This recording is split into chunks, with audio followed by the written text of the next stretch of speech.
secretive and found that bio online, so thank you. And I will just sincerely say, though, I left investment banking and investing because I wasn't in my Parpa Dharma or Varna at all. It was not a great fit for me. So in the line of Krishna Consciousness, always finding your Dharma.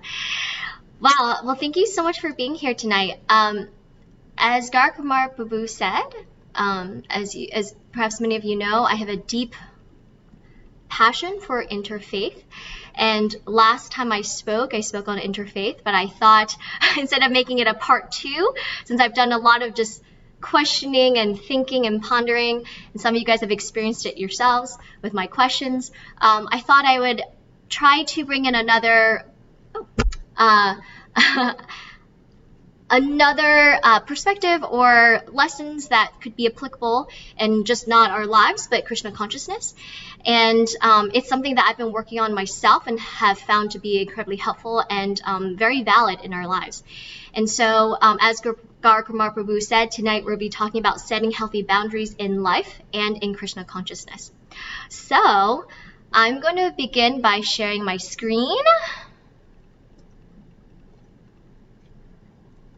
Okay, so I also thought this was a very intentional and appropriate topic, given that, to be honest, coming from an Asian background, and most of you guys here are of Indian bodied and also culture and descent, my experience, there really is no such thing as boundaries. They just don't exist. It's like a very Western concept.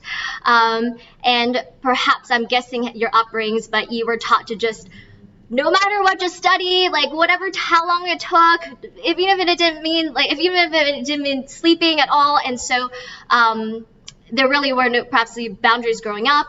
Also, India itself, there really are no physical boundaries. People are like all on top of each other. The roads are crazy. There are literally no lines. So there are really no boundaries at all.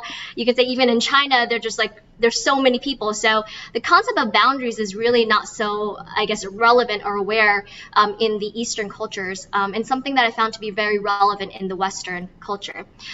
So I'll begin by saying asking what are boundaries. So boundaries are the limits and rules that we set for ourselves within relationships. And what does that mean? It's relationships between ourselves and another person. It can be anyone, such as a stranger. For example, you wouldn't want a stranger right up in your face when you first meet them. Your coworker, you're setting a boundary when you decide not to connect with them on social media. You are uncomfortable sharing your personal life with your boss. You set a personal boundary, say, with your mother. You're saying, Mom, you can't call me fat every time I see you. Maybe even with your partner, telling your husband or wife that you need 4 hours every other weekend just for yourself, for reading, for time with your friends, for a bubble bath. It's setting those boundaries, and it's essentially setting a blueprint for people to follow to know how to treat you. And so here again, it's telling the world who we are and how we expect to be treated. In essence, we are setting an example. We're leading by example for others to follow. So before we actually set any boundaries, though, we have to get very, very, very clear on, 1, who we are, 2, how we want to live, and 3, what are our needs, values, and beliefs. And there's a very next exercise, and I can say I personally have not done this, and perhaps I'll ask others if you have done anything around core values. I'm not talking about what you perhaps have done for your company or for your group, but your own personal core values. Has anyone done anything like that? I'm just trying to scroll through. No, I'm assuming not. Yeah, I know it almost seems like a foreign concept. So what are core values? Core values are going to help us get clear on what our needs and our values in order to set healthy boundaries. So what are core values? Core values are a set of guiding principles at whatever stage and state you are in life. It dictates your behavior and helps guide the choices and decisions you make. So, for example, if someone values family, and what family means to them is They want to be able to pick up their kids after school from work. They want to make sure they sit at dinner and have dinner as a family unit every single night. It means that their weekends are free and they'll never miss a son's soccer game. So when your boss gives you a promotion or offers you a promotion that is 2 extra salary, but it causes you to be traveling 50% of the year, you're going to be working until 10 p.m. every night, you're going to be also working over the weekends, you most likely aren't going to take that offer because it's not in line with your core value. And just know that core values can change over time. Many times we grow up with the core values that our parents set for us. So I can understand with Asian or Indian bodied, perhaps it's education, maybe it's status. Everyone wants to be a lawyer or a doctor or told to be that. You must get your master's or PhD. Maybe it's wealth as well. But as you grow older and create your own life, then your core values can change. And similarly, core values can change often. And so it's always really nice to revisit them every so often to see how you're going to guide your life so that your life is a smooth sailing. So before we get into boundaries, I thought it'd be very nice to actually do a core values exercise. In the next screen, I'm going to pull up a list of words. And you can start with your top 20, and then whittle it down to 10, and then your top 5. And I really, really, really urge you to find your top 5. And why? Because if everything is a value, then you really don't have priorities. And so once you find or have that list of your top 5 values, define that value. So, for example, I gave you an example, perhaps what family might mean to someone, but that word family might mean something completely different. If autonomy sticks with you, for me, that means it's being able to arrange my own schedule the way that I want. For someone else, it might mean that you're not micromanaged at work. You can create your own projects. You can leave at whatever time you want, as long as you get your work done. So make sure you define that value and what that means to you. And then as a last step, rate yourself on a scale of 1 to 10 of where you are today and how you can get to a 10. So for example, if you are at authenticity at a 5 and you want to be at a 10, what are some choices and decisions that you can make to make sure you get at a 10? So I pulled up a list, and hopefully it doesn't seem too intimidating. I would actually say this is no way a comprehensive list. There are going to be words here or things that you know are core value that aren't showing up on this list. And I also urge you to really feel connected with the words that you choose. So for example, if something along growth, but that growth doesn't feel right, it doesn't feel strong, you don't feel connected to it, is so odd. That has never happened before, so I'm not sure. Hopefully everyone's been working on it, and that was Krishna giving you guys time to think. Yes. So find that very interesting. So all right, hopefully you guys have been working on that.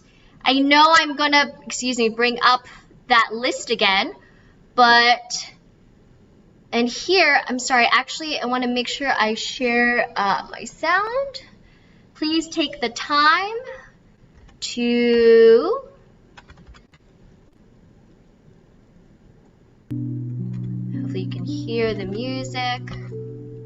And you can see the screen, yes, okay. So you have your journal, your pen, your cup of hot water, and you can just take a look, and again, you can start wide and really start trimming it down.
please know that this is really for you. It's not what you think your partner or wife thinks it should be, or not what you think it should be either. It's where you are. It's your own personal list of values, and it's always nice just to bring it to your awareness. Can you go back to the previous slide, Atthena, please? Just to show us the 3 points. Thank you. And you don't have to do a top 20s list. It's just if you feel like you can't whittle it down, go with 20, then 10, then 5. But maybe everyone's minds works differently. Maybe automatically you're writing down, maybe you already know that they're 10 and then go to 5. But I urge you to try to get it to your 5.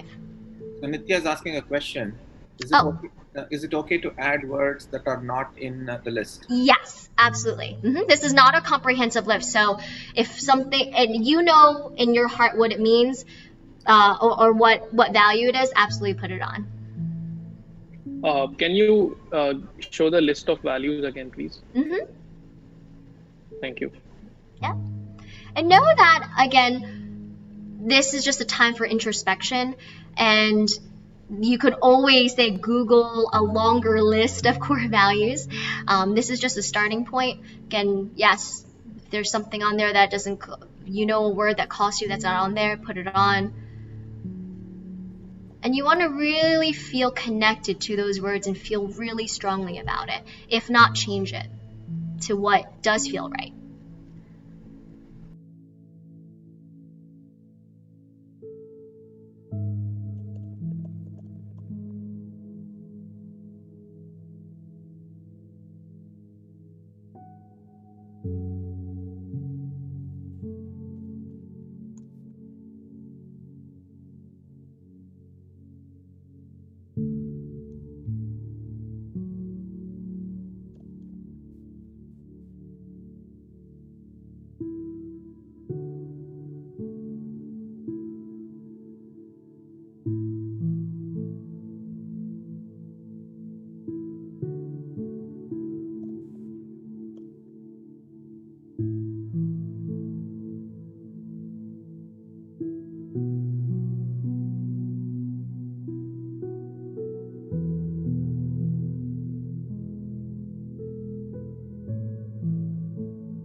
Well, just get another minute or two. You don't have to finish. This exercise took me hours, actually, when I first did it, because I'd never done it. And I really, really, really wanted to excavate that. So today can just be a starting point for you to contemplate what's important to you.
Okay, so I invite anyone, again, this is your own personal list. You don't have to share, but if you like to share, maybe anyone wants to share with the group your top 5 or even 1 or 2, or any just realizations that you've had since no one's really done this. Anything that's come up for you, maybe you're like, wow, I didn't even know that was a core value of mine. I opened it up for any shares and realizations.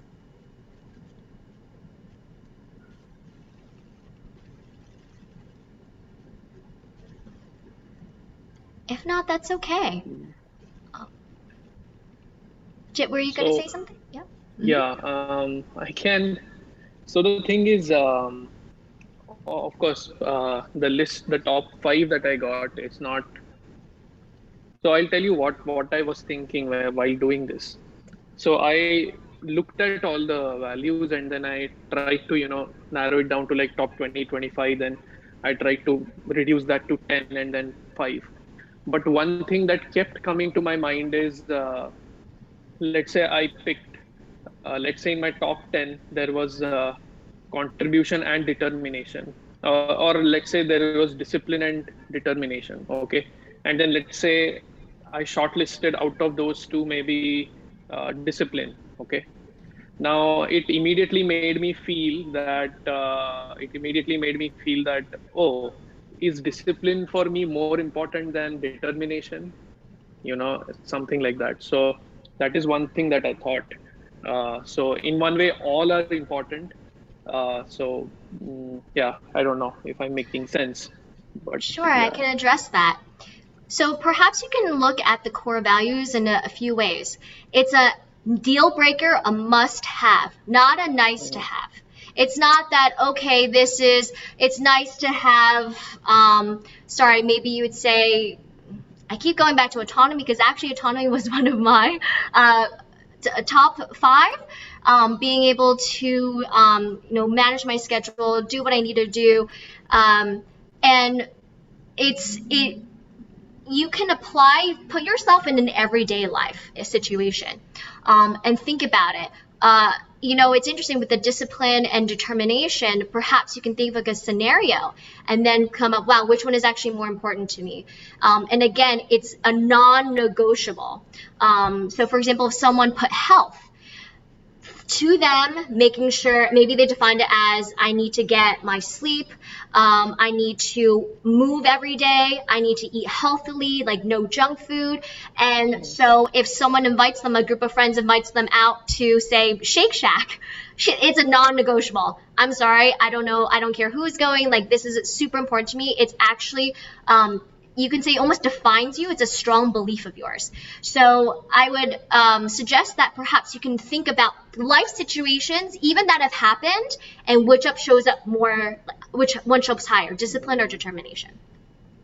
And I also want to clarify that this in no way, the core values is separate from, for example, what is, and for example, I'm going to say your inherent nature. So for example, I could say I actually am a very focused person.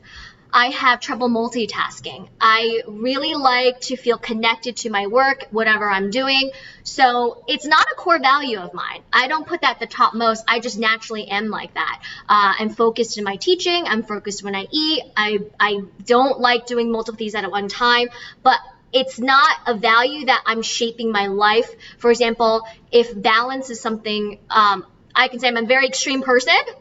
That's my nature. I'm very extreme, but now I'm seeking balance. So balance is a core value of mine. That means I'm not taking on back-to-back clients. I am sleeping at a normal time. I want to go out for walks. I'm not balanced, but I'm seeking balance. So that's a core value of mine. And it's almost like when you're driving, what are like the goalposts to like signs to help guide you, to help make decisions that are important to you in life. So that's one way to think about it. I know it's hard to go from, since you're doing it for the first time, like 20 to 10 to 5. So, and it's just something to think about. And since I'll go back to sharing, again, no judgment. And again, it's very hard to get to your top 5.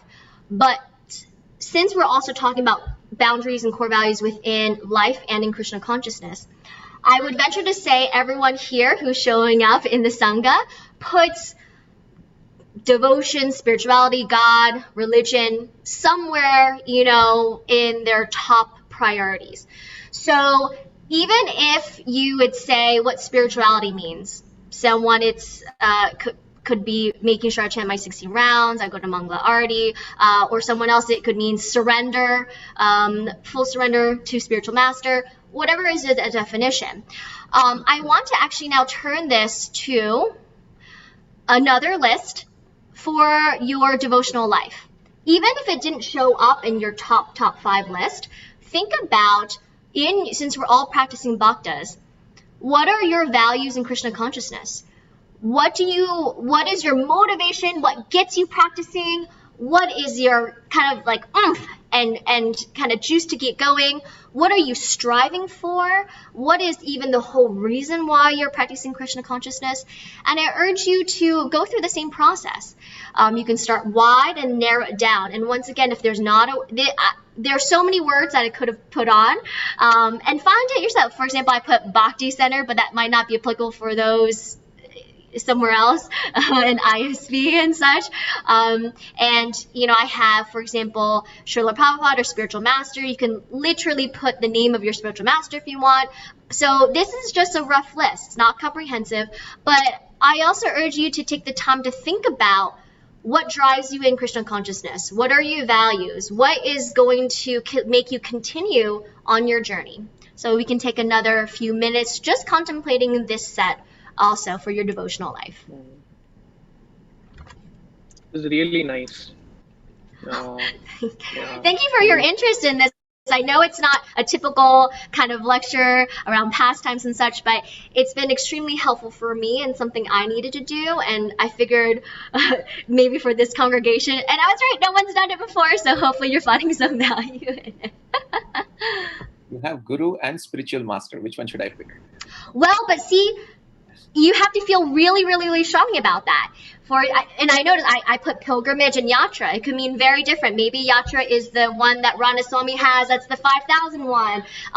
Pilgrimage could just be, just a holy land. And maybe it's like, for me, I yearn to go to India. Even just stepping onto India, I'm like, that's a pilgrimage, But guru, you could say, you can have shiksha gurus.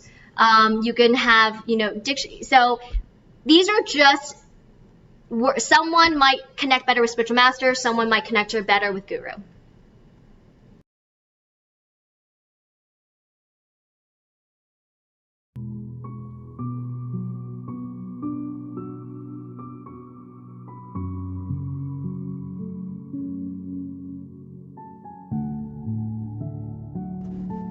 And I want to also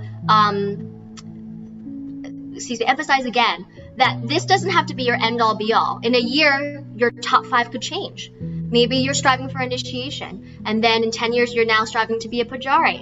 So it will change through time. And then core values do change often, and if you do this exercise a lot, you'll see maybe 1 or 2 stays constant, and the other 3 will change or so. That's sometimes the rubric that people share and realize.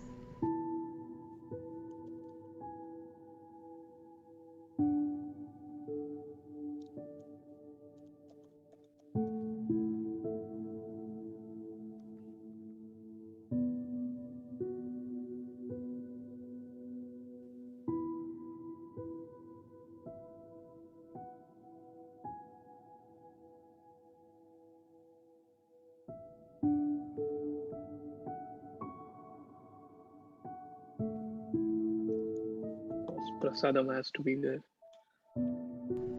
What was that? I mean, Prasadam has to be there. I put that on just for you.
So we'll just wrap it up in another minute. Again, I encourage you to continue this even beyond this class, this session. Take an afternoon, ponder about it, And for me, what I found clear, what was really helpful was the ranking and the scale of where I am, and then what can I do to really make sure it's a 10.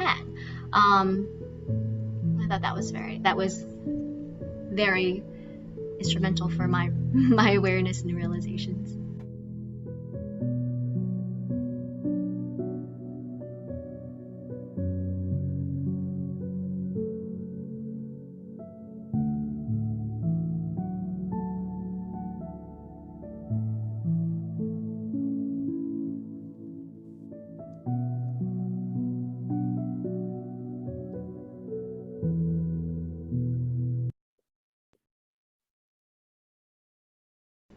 Okay, so we've had a lot to chew on, to ponder also after this session. So now we'll go into boundaries. Hopefully that really brought up a lot of thoughts and even realizations for you, what's important in your life, and might even showcase how subconsciously you have made certain decisions in your life. For example, we always hear Gar Kumar Prabhu gave up his Microsoft job, he went to the Bhakti Center, and all those choices perhaps to serve as spiritual master, that was a top priority. Or Atthena Mataji made her career on the back burner because career wasn't a core value, and being there for Radha Kripa was.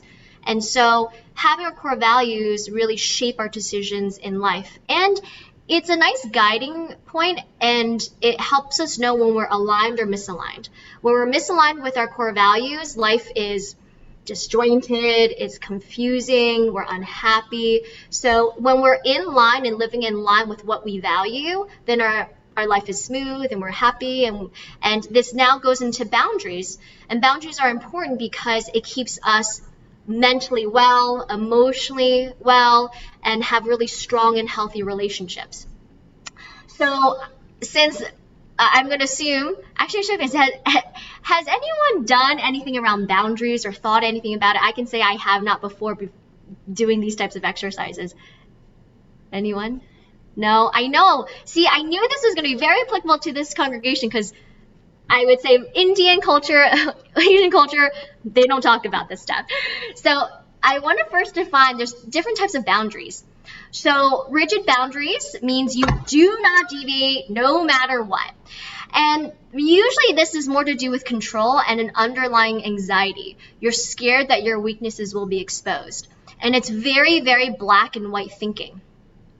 Now, porous boundaries, which honestly I would say most of us have, and I see often in Asian-bodied, Indian-bodied, and especially in devotees. Why? Because we're taught to be more humble than a blade of grass, more tolerant than a tree. So we feel the need to say yes to everything. We can't say no. We overextend. And we think that it's wrong to perhaps say no or say push back on requests, meaning you're not humble or you're not tolerant or you're not surrendered. And that just simply isn't the case. And a lot of people who have this porous boundaries, myself included, there's a fear of displeasing someone. You're a yes person. You do things because you feel guilty or there's an obligation or you want to make people happy. You rarely honor what you actually need and what you want. And whether or not people know it, but you're usually taken advantage of. So what we are striving for are actually healthy boundaries. And healthy boundaries are when you are sure of who you are, what you need, but you can also be flexible based on the circumstances, and you're willing to take other factors into consideration. So I actually will give an example. Paul isn't here today, but I actually wanted to highlight it. I had noticed that he had very clear time boundaries. So when he comes to this congregation, it's maybe in his mind, he said, I will stay until the lecture is done. I will offer a comment and then I'm off. Or the latest I stay till is 10:15. I leave the earlier of when the lecture is done, or 10:15. And that's perhaps to protect his time and energy. He has a full-time job the next day. His wife sleeps early. Maybe he values his health, his sleep. But I remember for Nitya's birthday, it went very long, and everyone was just so happy to celebrate it. He was willing to extend beyond that boundary because He values Nitya. He knows it's a special occasion. He probably thought, I'll sleep later tonight. Tomorrow, maybe I'll fit in a nap and I'll sleep a little earlier the next day. So that's a flexible boundary. That's a healthy boundary. You know where you stand. You know what you need, who you are, but you're willing to be flexible based on the circumstances and take other factors into account. So again, this is what we're striving for. So here I would ask, where are you saying yes when you really want to say no, and you're doing things you really don't want to do? Where are you inconveniencing yourself for other people? Where are you feeling bitter, angry, or resentful after saying yes when you really wanted to say no? And where are you putting yourself last? And all of the examples, for example, you're saying you feel guilty because a friend wants to go to dinner, but it's too late, but you feel bad saying no. Where you inconvenience yourself for other people. You had all your Saturday plans, and then your friend calls you to help mount the shelf or a TV, so you push away all your plans. You're inconveniencing yourself, changing your plans just to be nice. Where are you feeling bitter and angry and resentful for doing things that you don't want to do and saying yes when you really just wanted to say no, but you feel like you couldn't? And then where are you putting yourself last? I would say, I can give an example. A lot of my older sister in the Asian culture, it's always taking care of the younger siblings, and you're putting yourself last. And while that can be healthy in certain ways, we're all older now. She always, her response to everything is, it's fine, it's fine, it's fine. And it just builds up. There's resentment towards her siblings and families. Like, we can take on more responsibility, but she feels the need to, because she's always been in that role and she's always put herself last. And now she needs to set a boundary instead of letting it just kind of build up and then let it blow up. So why we don't honor our boundaries are, one, we want others to like us. We're scared or don't know how to speak up for ourselves. We really don't think we deserve it. And I would say this is something that I see a lot in women, and especially, say, Atthena Matajis, who think there is a concept of what a woman must be like, especially in Vedic culture. And if you're not working, then you have to take care of everything. And if you rest at all, it means you're lazy. I've literally heard that. Even if they're not cleaning, they're not taking care of the kids, then they're lazy. And that's just not true. So they don't think they deserve the time to sleep and take care of their health and do self-care. And the last, we never learned how to do it. I fall in that camp. Grew up with no boundaries, no idea, never learned how to do it, didn't know how to set boundaries at all. So now in your life, you can ask yourself, what works, what doesn't work, what's okay, what's not okay. And when you're setting a boundary for yourself, you're basically saying, here's a line between what's okay for me and what's not. I'm willing to accept dinner invitations on weeknights, but nothing later than 7 p.m. I have work the next day. My energy is going to be strained. I want to be sharp. Commuting is too long. So I'm willing to accept dinner invitations, but it can't be past 7 p.m. So when you're not honoring your boundaries, your energy is drained. We all know when you have energy for things that you really care about and things that you like. When you do things that you don't want to do, your energy is low, your energy is drained. You're resentful, or you have a feeling of dread. You really don't want to do.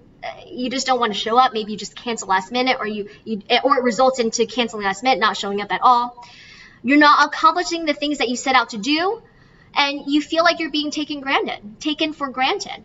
And I know for myself, I've worked a lot on this, but I attached my worth to my job or my duty. So being a yoga teacher, I wanted to say that I'm giving and help people. And that meant instead of teaching someone for an hour for what they booked, I would give another half an hour, another hour. And then I would feel like I'm being taken for granted because they totally accepted it. They, never paid for, say, another hour, and they continued to let that happen. And that's on me. That's not on them. I was willing to give it. After a while, I was crossing a boundary, and I felt like I was being taken advantage of or taken for granted. So these are all maybe things that you can think of. When are situations have there been recent situations where you felt resentful or a sense of dread of doing things? You're pushing aside things that you actually want to do, and you're unhappy. And our bodies always give us signals when we're actually near a personal limit. And I ask you, for example, does your jaw tighten or your fists clench? Do you start squirming? Most of the time when we're uncomfortable, we begin to shift in our chairs, we shift our weight while we're standing, or we begin to touch our face or our neck, or we feel the need to actually do something with our hands, grab a glass of water and drink it because we're uncomfortable in the situation. Or perhaps you break into a sweat and you feel like a stomach knot or discomfort in your throat or your stomach. I know for me, it's my stomach. If I get any anxiety or I'm unhappy or any sort of stress for, say, doing something I didn't want to do, my stomach doesn't feel well. And this is just a question for you, and everyone is different. What are the cues your body gives when you're approaching a boundary? And then I invite anyone to share if they've had that realization of, oh, this happens, or if anything has come up for anyone. Feel free to unmute.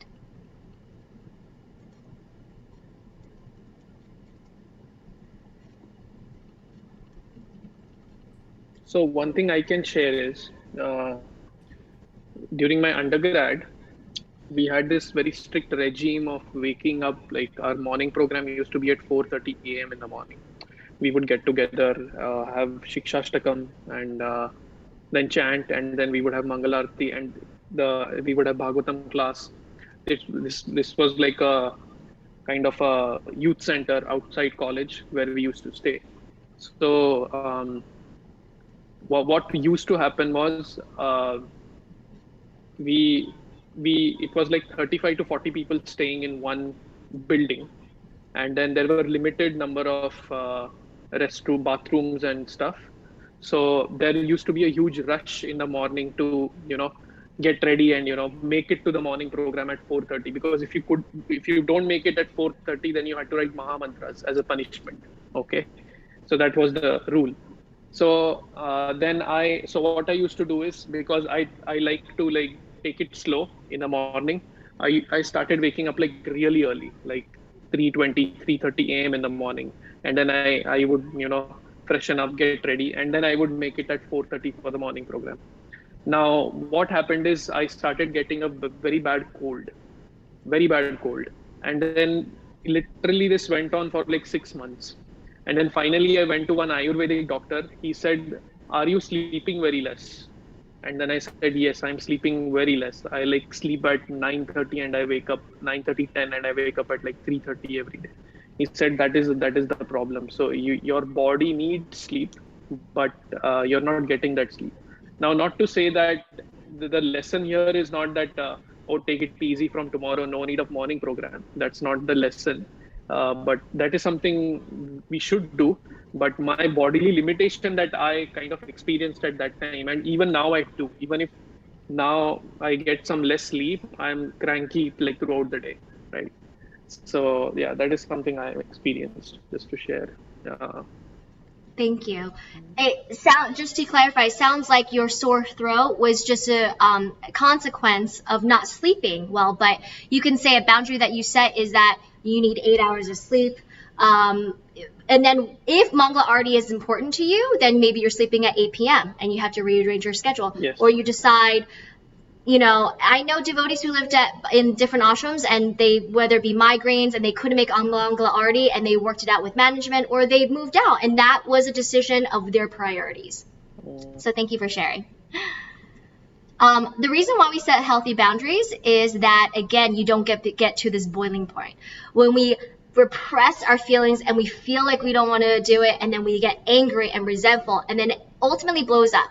And many times we either, again, in doing so without voicing your needs and communicating that properly, people ruin relationships, or they cut out relationships, or you basically, cut out people, and your best friend has no idea what he or she did. It's like, I have no idea what I did. Like, why are you not talking to me anymore? And in your mind, you're like, you crossed my boundary. But they had no idea. So it's really important to get clear on what works for you, what doesn't, and then communicate that so that it doesn't come to a boiling point.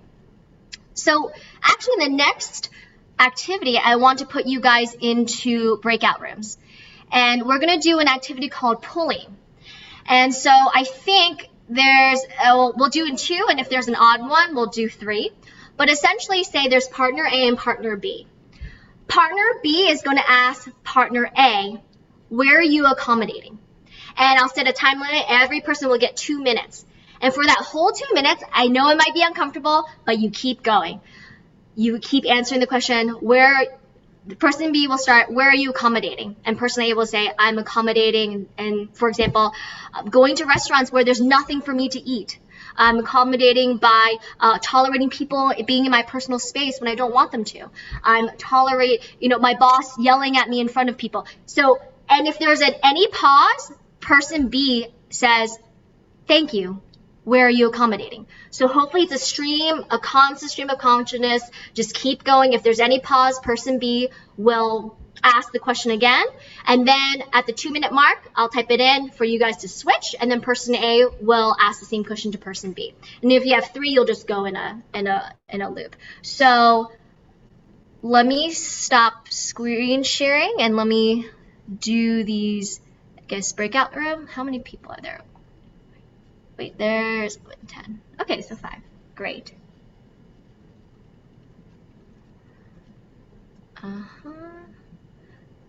Or you know what? Sorry. Maybe.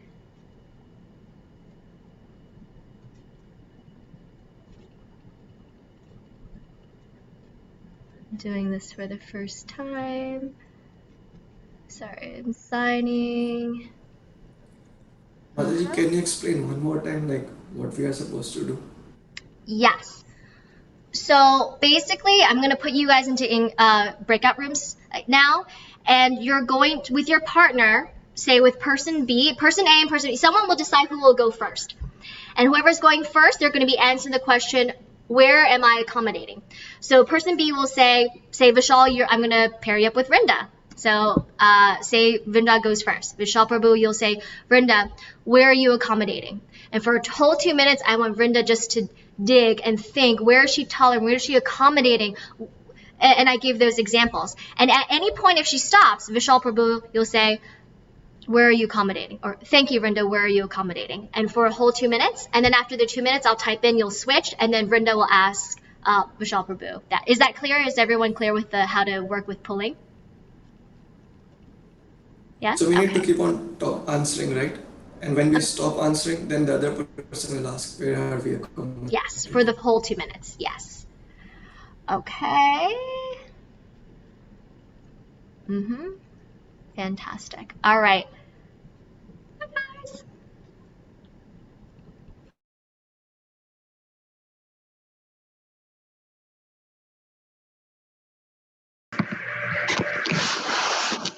Hi, Prabhuji.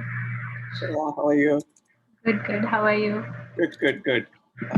So what exactly are we supposed to do here? So Yeah, you can go ahead and start first. We are going to talk for 2 minutes about what are we accommodating in our lives, like certain things that you don't want to do maybe, or you say yes to out of obligation, or you're just trying to be nice. What are you doing for the convenience of others at the inconvenience of yourself? So do you want to go first? And then, Yeah. what should Sure. the other person do? Just keep asking what you're accommodating and so on. Right. So until the clock strikes like Okay. 2 minutes, I Okay. have to keep talking and you have to keep prompting me if I take a pause. Okay. If you're comfortable, you can go first, Shreya. Thank you. Yeah, sure. I think the first thing that I thought of right away was with work, because I do not know how to say no when it comes to telling my office people that, okay, this is the time I really have to go do something else. And start drawing that boundary, I think, is where I don't accommodate. Then sometimes it's with friends when they are like, okay, let's have a call according to PST times, which is at like midnight, and I stay up so that I can talk to them at least a couple of times a month minimum. So I think that's one place. Yeah, sometimes with my parents when they really want to talk about something and it's getting really late. But I mean, we don't get a chance during the day, so I try to stay up at nights listening to them. So you're accommodating or you're giving up sleep so that you can spend time with your parents, correct? Yeah, I think that's the first thing I sacrifice for. So it's basically parents. what we sacrifice, right? What we sacrifice. Yeah. Okay. Basically, what are we willing to give up? What are we willing to give? Okay. Yeah. Uh-huh. Anything else? I think that's all. I can't think of anything else right now. Okay, I mean, that's pretty much what I had also. So first, in terms of work, it's hard to say no. And sometimes I'm the chair of the department, Shreya. So I have some faculty who are very adamant, who don't like certain things, and it becomes difficult for me to deal with them. And then for me to not get angry is something that I'm trying to accommodate, I guess. So that's work-wise. And then family, sometimes I want to extend myself and do more, but my wife stops me from doing more. And I don't want to, but I still give it up. Like I want to wash a lot of pots, but she comes in the middle and say, no, no, no, I'll wash. I say, no, no, no, I want to wash. We end up in a... So that's something that happens almost every day in our house. And the next thing is health. So that's something that I've never given a priority. So I kind of, although I should, I kind of sacrifice my health for doing other things like seva in the temple, serving others. I used to do a lot more when I was in my 20s and 30s, but now I'm realizing that my health is getting really bad. So that's something that I should have prioritized. And then the last one is service. When somebody asks me for something, I rarely say no, whatever it may be. I mean, if I can do it, I'll extend myself and try and do it. But it sounds like I'm praising myself too much here. So I don't think that's right. No, that's just you're being humble. I felt No. deeply uncomfortable saying all of this too because I feel guilty.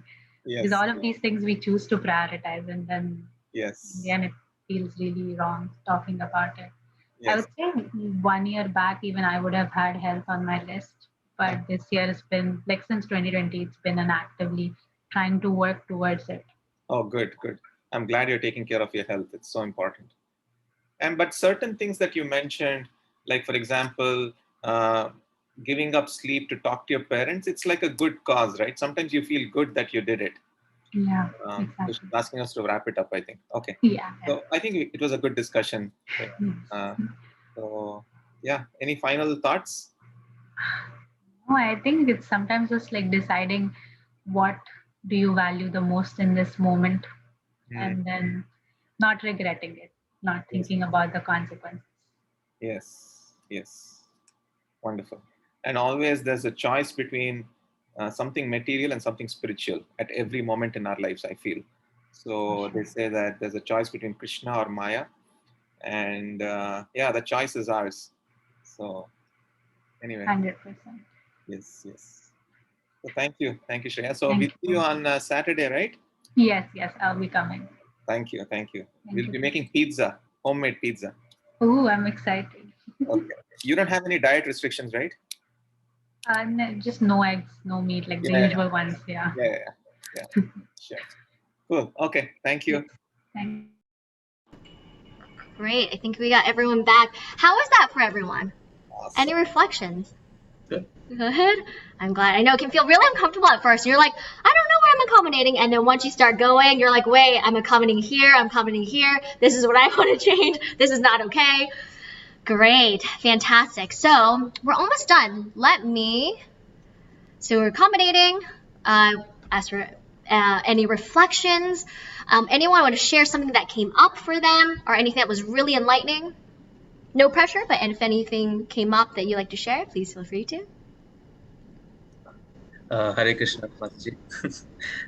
For me, a lot of the stuff that I said was very impromptu, but was very related to work-life balance. So like a lot of the times I'm accommodating to like what sometimes when people give me tasks to do at work, then I kind of overwork myself. So like yeah, that's something that I wanted to share. Thank you so much. I feel like, can anyone relate to that? Yeah, I know. I realize for that also reason I have an inability to, I'm a yes person, a people pleaser, I have an inability to say no.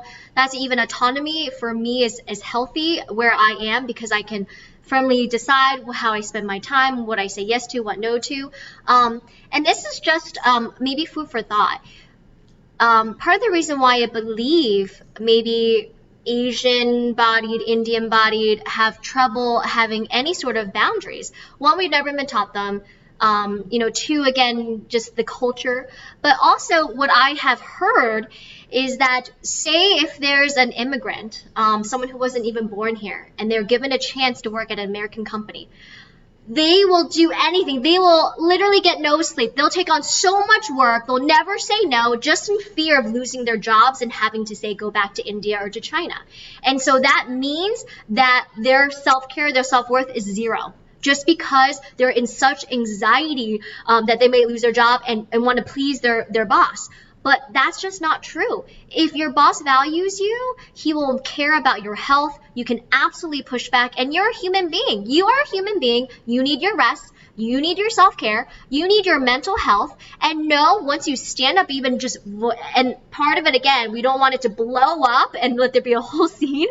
But if you can address it and identify it now and actually have a tactful, constructive conversation, I would venture to say your boss or whoever would work with you, especially if they care about you and value you as an employee. So I just hear that a lot among Indian devotees, especially say in engineering, and they finally got this opportunity, so they feel like they have zero self-worth because they have to put everything in this job and they're so scared to lose it, and that's just not the case.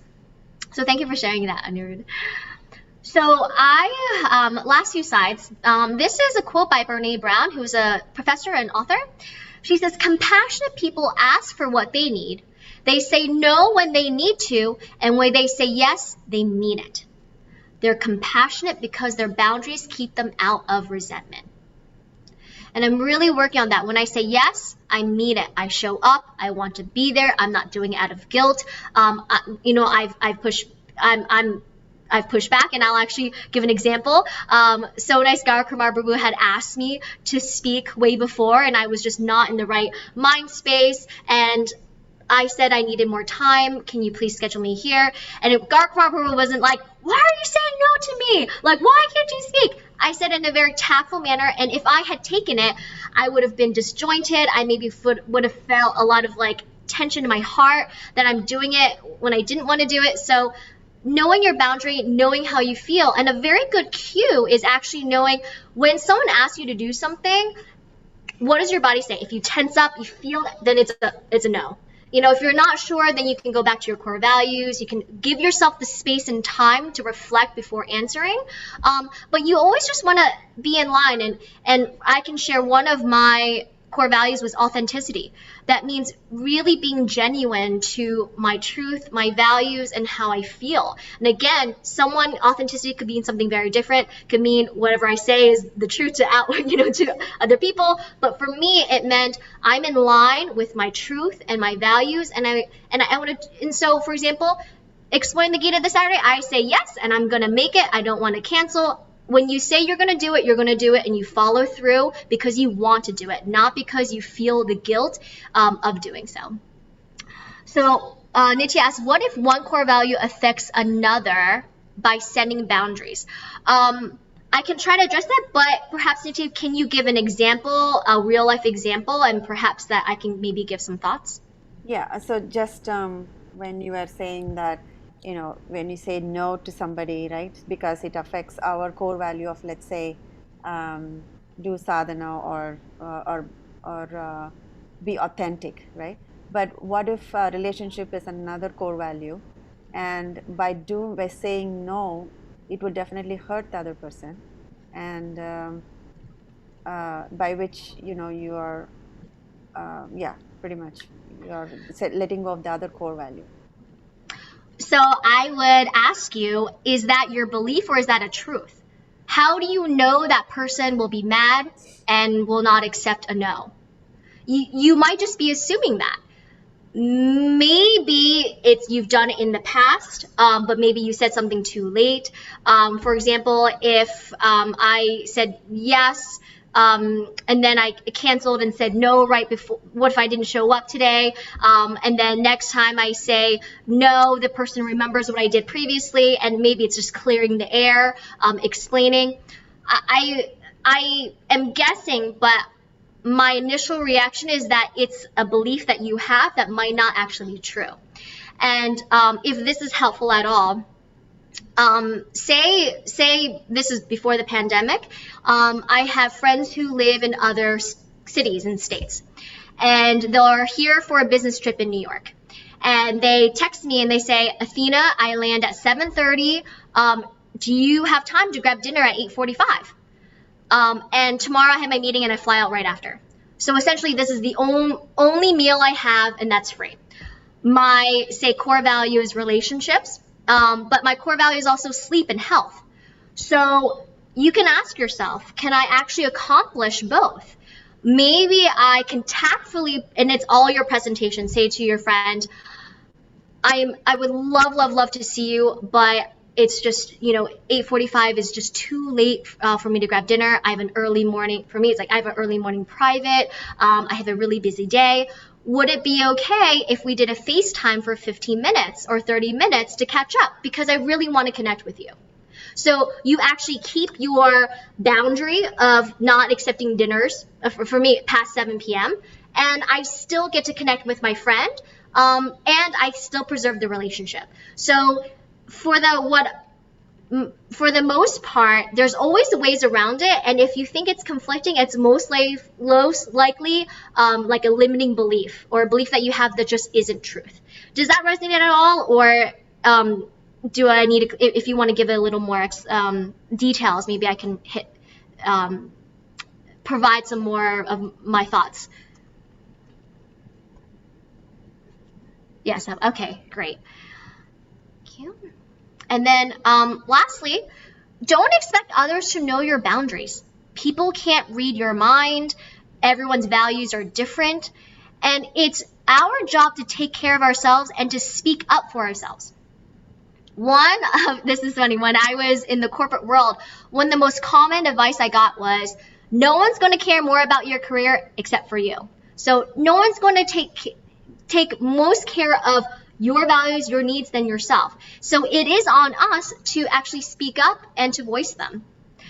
Because we can't expect others to know what our values are and what our boundaries are. If my boundary is 7 p.m. dinner, someone else might be 9 p.m. And I can't assume that they know it's a 7 p.m. And if they ask me for an 8:45, it's, say crossing a boundary, for example.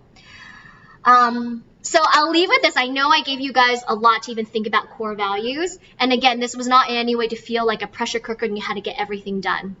This is just food for thought. I call it home play because we don't want to say homework. It's fun. It's a boundaries exercise, and you think about these prompts. You feel free to write it down. Fill in the blank. People may not, and these are examples, take their anger out on me, humiliate me in front of other people, invade my personal space. I have a right to ask for more information before making a purchase. Privacy, help around the house, quiet time to myself. And this one really speaks to me because I actually struggle with this the most, which is time management and how to effectively distribute and use my energy. But to protect my time and energy, it's okay to take my time returning calls and emails, changing your mind, totally okay.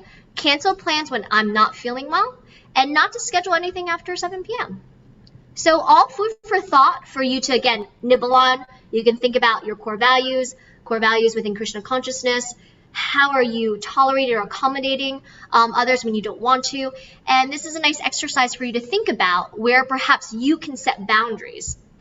And then lastly, this might take some time, but it's really helpful. You can make 2 different lists. And you answer one for life. You say general life, maybe it's work, family, relationship, friendships outside Krishna Consciousness, and Krishna Consciousness itself. You answer, what is my situation? And here's an example. Say Vishal Prabhu, I think Vishal Prabhu and Karan Prabhu are roommates. And Karan Prabhu never does the dishes after he eats. And Vishal Prabhu is always like, I'm always doing the dishes. What the heck? And then you ask, how does that make me feel? That makes me feel taken advantage of. I feel like it's unfair. He's not doing roommate duties. I'm upset. And then you can ask yourself, what boundary do I need to make to change the situation? I am now going to set a pure schedule. When we eat together, I'll do dishes Monday, Wednesday, Friday, Sunday. Karan Prabhu, can you please do Tuesday, Thursday, Saturday, and take out the trash on Sunday? You could ask yourself, why is this important to me? And perhaps Vishal Prabhu says, well, I've lived with Karan Prabhu. I have to see him every day. He's my friend. I want to preserve that relationship. I don't want to have any resentment in my heart towards Karan Prabhu. And I value my time. I feel like I'm always doing the dishes when I could be studying or doing something else or chanting. And then this is actually key in setting boundaries. What consequences am I willing to follow through on if someone does not respect it? An example is Vishal Prabhu will say, I'm no longer cooking for us. And then you stick to it. And it's very, very, very important that you stick to your consequence, or people don't take you seriously. They won't think it's a boundary. Next time you say, Karan Prabhu, please, let's stick to the schedule, and he doesn't do it, and then you end up doing, then he goes, great. Vishal Prabhu will just always do the dishes. And you essentially said your value or your boundary is invalid. So it's really, really key. I've heard this one, and it's funny because I would say jokingly growing up, I could definitely relate to it. You can say to your Mom, stop calling me fat every time I see you. And then what's your consequence? I'm not going to come over if you'd say that. And you stick to it. You don't go over to your mom's home if she keeps doing that. And you have to follow through with it, or she's just going to walk all over you again. And then this is important. I'm going to address it like this. When it comes up or have a conversation, we don't want, for example, say at a family dinner, get up and make this big presentation and then announce your boundaries. Time, place, and circumstance. Next time, say the dishes are in the sink, you can say, Karan Prabhu, I really appreciate it if we divided up this duty. Maybe I take Monday, Wednesday, Fridays, Sunday, etc. Does that work for you? Let me know your schedule. And have a conversation. And the key is to practice your script, because that way you can be tactful and not, again, let it blow up and then maybe ruin your relationship or lose a friendship. So it's important, and you can even practice in front of a mirror, even say it to another friend who might want to hear and see how that lands for them. And then the same thing for Krishna Consciousness. I won't go through the same example, but maybe it's you want to make sure you get all your rounds done in the morning before work, and then your boss is calling X, Y, and Z. So, all right, guys. So, thank you so much. Hare Krishna. Oh my God, I apologize. I could not see the time. Thank you. I am mindful of everyone's time. Thank you so much. If you have any questions, please let me know. If not, please do not feel the need to ask a question for the sake of asking. But I'm here to hopefully address anything, answer anything, since I've gone through such exercises myself. Thank you so much, guys. So Dhaval Prabhu, please go ahead. I know you have a lot of questions here. No? Okay. No questions, Prabhu. Okay. Are you sure, Dhaval Prabhu? Feel free to ask. You can also message me separately if you want to. So yes. I know I'm doing this for the first. Yes. Sorry. Yeah, go ahead, Mataji. No, I was saying doing this for the first time. There are a lot of questions, and but sit with it, and of course, feel free to ask, and you can message me privately as well. But yes, Vishal Prabhu. Yeah. First of all, thank you, Mataji. This was very unique class, and it was so amazing. So I learned so many things, like especially that the values for devotion that you listed, those lists. So I think I just saw it for the first time, and it really struck me, like what really moves me, like doing this devotional service and all. So that was really amazing. And I have a question like similar to what Nitya Mataji asked. So sometimes it is like when you know the other person really well, right? And for example, you have set your boundary. For example, I'm going to sleep at 8 p.m. and after that, I'm not going to take any calls or any work after that, right? But the other person is like they have some work and they may need the help, and I am happy to push myself for them, right? So, but since they know that that is my boundary, at 8 p.m. and they will not like poke me or disturb me for because of that. But but if they would have done that, then I would have like be happy to push myself and do it. But since I've already set my boundaries in my like close relationships, then how to like have that balance between it, because uh, I feel like I value relationship more than pushing myself. I'm like okay to accommodate, but so that boundary concept is like doesn't fit in there. So how to make it work there? Yeah, so I'll say this, and I can totally relate. Many times we think it's either or and never and. It's either this or this, and I can't have both. And that's just not true.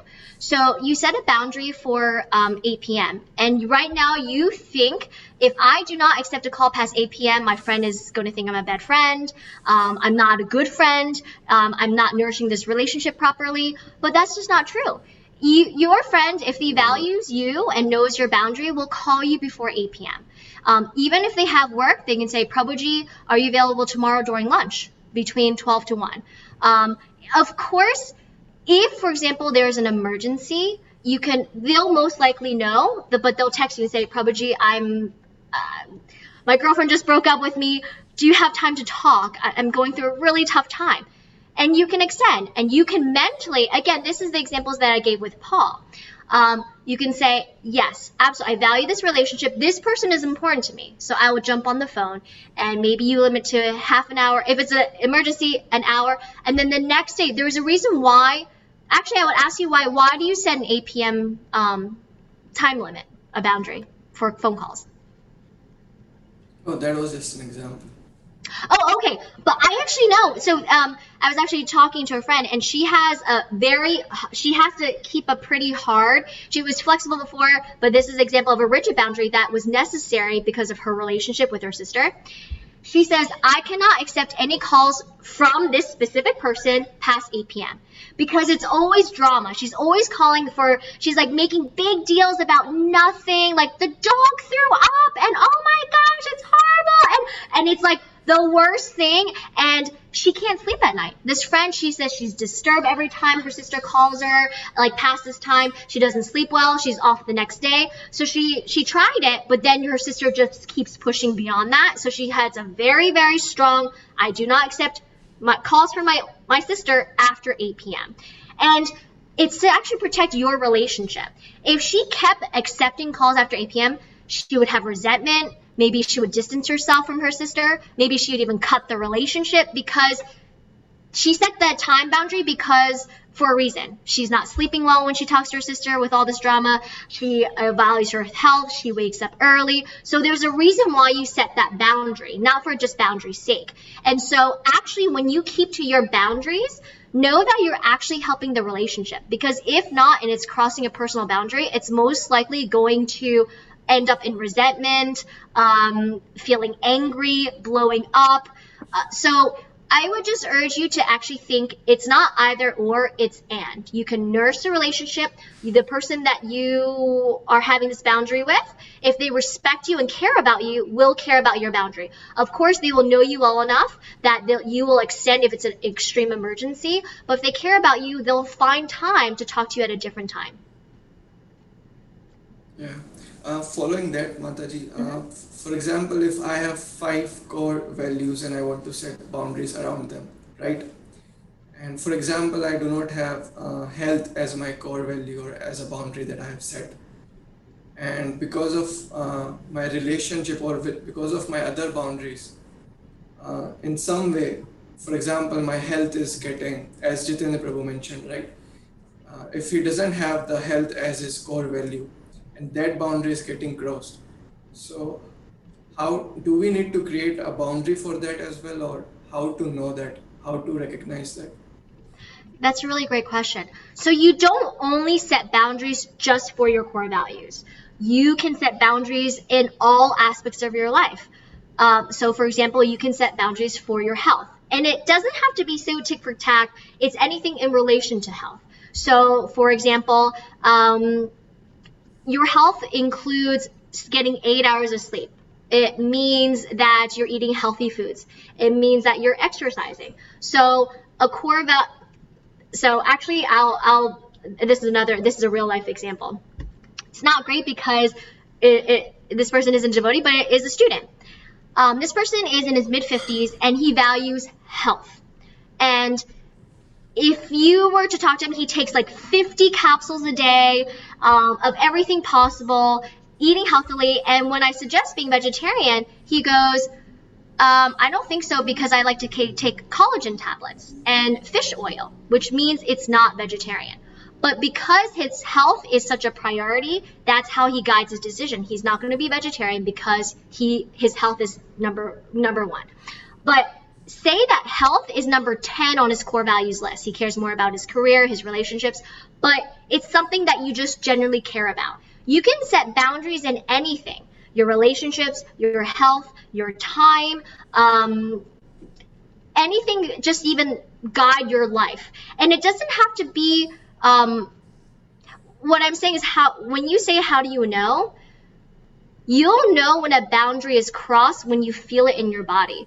Maybe again, your body tenses up, you're uncomfortable, you clench your teeth, you recognize you're saying yes when you really want to say no. You're doing things out of guilt or obligation or trying to be a nice person or because you don't want people to think you're not a good friend. And those are all not good reasons because it'll never last. It'll end up in blowing up, again, ruin relationships. So sorry, to kind of summarize again, you can set boundaries in all aspects of your life, not just the top 5.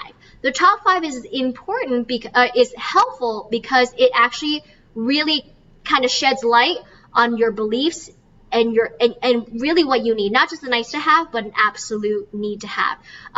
But you don't have to just limit boundaries just to the core values, your 5. It can be in all aspects of your life. And I would encourage you to try to think it's not either or. You can have and. You can have great relationships and have boundaries on your health. You can have you can serve your spiritual master and do your sadhana nicely and get 8 hours of sleep. So it's finding what you care about and then see where you can move things or adjust. Is that helpful? Let me know if I can try to answer it a different way if you have still questions around that. Yeah, I'm just thinking, like, for example, sometimes, say in ashram, like, or devotees who like sincerely serve, they get to sleep like 6 hours, 4 hours, 5 hours, right? And they leave like everything on Krishna, and not because like they are strictly following it, but out of love. So how about the health boundary in those cases? Because it should not be like in the name of boundary we should stop pushing ourselves, right? No, absolutely. I would say for those devotees, maybe health is lower on the list, and devotion and seva or mangala arati is higher on that list. And I would say this. I know of devotees who, for example, when you live in ashram and there's a temple, there are requirements. You make it to Mangala Arati every day. You have to make your seva, washing the vessels, however many times you're taking care of Tulsi. And there are devotees who said, I can't manage that with my work, my health, and I will have to leave the ashram. And it doesn't make that devotee a bad devotee. It doesn't mean they're not surrendered. It doesn't mean that they don't love Krishna. I will say perhaps those who can, you will know when you need to set a boundary. When I have a lot of energy now. I had 100 times more energy when I was younger, and I could literally pull 7 all-nighters. I was in investment banking, 7 all-nighters in a row, and work until 4 a.m. every single night. And then now, if I don't get one good night of sleep, I am completely debilitated the next day. I didn't know I needed to set a boundary when I was in investment banking because I could do it. And I didn't feel that in my heart that I was like, oh, I'm dreading, I miss whatever it was. My care to perform well, my career was higher in the list of values. And then once perhaps your life shifts and now you're you got into a car accident because you didn't get enough sleep. You dropped something on your foot and you broke your foot. You left the stove on. Your memory is not so great. Then those are times where you go, wait, I have to prioritize my health higher, and I'm going to set stricter boundaries. And it's true. Maybe you have no boundaries around health because you're so healthy, you're so young, you're so vibrant, and you don't. Maybe it's not an awareness. Of course, do not set boundaries for the boundary's sake, but the boundaries are to protect you if you feel you're reaching a personal limit. So when the time comes, then you'll know to set a boundary. Prabhuji, I can't, take on this other service. I'm so sorry. Is there another devotee that can take it? Or, this is a service that has to be done at 9 p.m. and I need to sleep by 8 because I need 8 full hours and I want to wake up at 4 a.m. Can I switch services with someone else? There's always ways around that. So in your list of priorities, you kind of manage your life. And if something else changes, again, your values, your core values will change. Then you start making adjustments and then you can set healthy boundaries. Yeah, that helps. Thank you, Mataji. Thank you so much. Really great questions, Vishal Prabhu. Really great class, Atthena. Yeah, actually, when I first saw the core values, I was like, oh, I like that. I like that. I wasn't thinking that I actually have it, but I was like, okay, it would be good to have that as a core value. So pretty much I was going through it saying, okay, I need that, I need that. But then after hearing you say, okay, that's not what you need, that's not what you have right now, right? So that kind of changed the whole thing. And I said, I don't have any core values. It's good you do have core values, Nitya. I would 100% say, from what I can tell, Radha Kripa family is a definite core value. You put your career on the back burner. You decide to homeschool Radha Kripa. I mean, and again, Radha Kripa could mean what it means. I'm homeschooling her. I'm making her Krishna conscious, whatever that means. And you definitely made choices in your life around that. I would say bhakti, or serving your spiritual master. It's very clear. That's why it's good to do these exercises, because you might think you don't have core values, but you do. I would say Radha Kripa, family, bhakti, serving your spiritual master could be, and when I say bhakti, it could be Krishna consciousness, religion, whatever, how you define it. And like, it's not, I mean, I understand like family and stuff, but it's not like, I would die if I don't do my chanting. It's like, okay, it's bad. I will feel bad if I don't chant, but I won't die. Like I won't, it will not be like, so that's when I felt like, oh, it's not hitting me hard, any of these values, except for my daughter. I felt a really something is wrong with me kind of a feeling, but it, it helped me focus quite a bit on what really matters. But I did come up with 5. That's good. I would say maybe your personality is not so, I would say, extreme. And what helps when we say it's a non-negotiable, it's a need to have, not a nice to have. But of course, you can have flexible boundaries around that. So, for example, if you have health, and for whatever reason, and health might mean eating raw foods, but then you have a friend who is visiting and you really care about, or even say your mom or your dad really care about them, you'll go out to a restaurant and eat pizza. It's you have flexible boundaries. It's not what you're every day and how you would live your life normally, but you're flexible on that boundary given certain circumstances. So if you didn't chant, yes, but I would say you really endeavor. You do care about chanting. Maybe chanting wasn't your number one, but you would say it's Krishna consciousness, and what that means: chanting my 16 rounds, following the 4 regs, cooking prasadam off deity worship, so it falls under that. And while physically you won't die, but it's something that you do really care about. Of course, yeah, definitely. And the second thing I wanted to also, you kept mentioning this, that it's in the Indian culture, right? So there was never a moment where when I was growing up, to stop and think, what am I doing? It was always like, oh, you have to please others, you have to be nice to others, you have to. So it's like none of what I felt mattered. It's about how I projected mattered. So it was that kind of thing. So it would have been good if I took this exercise 20 years back, but never too late, I guess. That's right.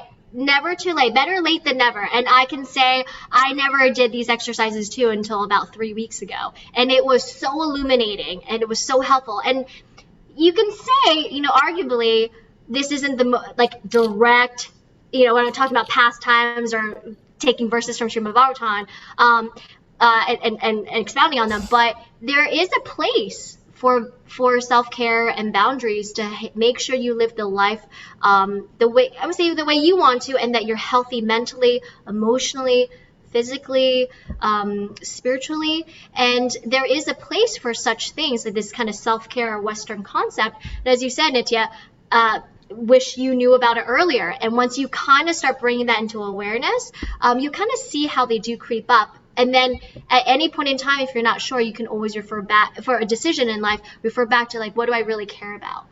Yeah, thank you so much. I mean, this was really an eye-opener session for me. I hope you can share those slides where some of those key things are, like home place especially. So Yes, absolutely. I'll message Garkmo if he wants to. Actually, I'll figure out how to send it to the WhatsApp group or to post it if anyone, wants to do more home play and more excavation on this work. So. Thank you so much again. I really, really loved it. Thank you so much. I hope it was helpful. I know it's very unconventional and untraditional. Thought I'd bring in something different. So thank you so much, everyone. Thank you so much, Atthena. I think this was wonderful. It's a completely different, a different kind of class, but it's very, very necessary. I think we should all look deep within ourselves and pull out these values, these core values, and just set boundaries and something. That's something that I've really struggled with in my life, because I've always felt that setting boundaries affects relationships. But the way you presented it today, it actually helps in the relationship, is what you proved. So thank you. Thank you so much. So anyone else want to say anything before we stop? I'll stop the recording here.